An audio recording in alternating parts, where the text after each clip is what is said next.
Tomorrow we have Fast Friday Q&A, where I provide quick answers to listener questions about Medicare coverage, enrollment, and problem solving.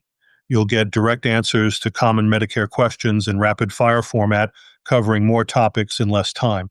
I want to invite you to join our Facebook group, Social Security Retirement, and Medicare Q&A.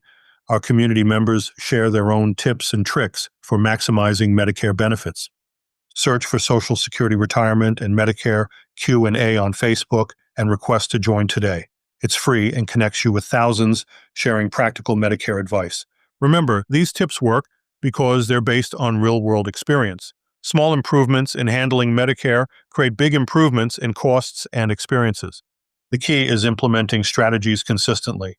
Medicare rewards people who stay organized and proactive about their coverage. Until tomorrow, this is Al Kushner reminding you that Medicare doesn't have to be complicated when you know the right tips and tricks. Take action on what you've learned today. That's a wrap on today's Real Easy Medicare. I'm Al Kushner.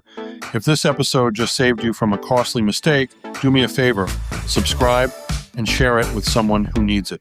Your review helps others find us too. Want to dive deeper? Grab my award-winning Virtual Medicare, 10 Costly Mistakes You Can't Afford to Make, available in print, ebook, and audiobook, wherever you get books and audio. Got a Medicare question?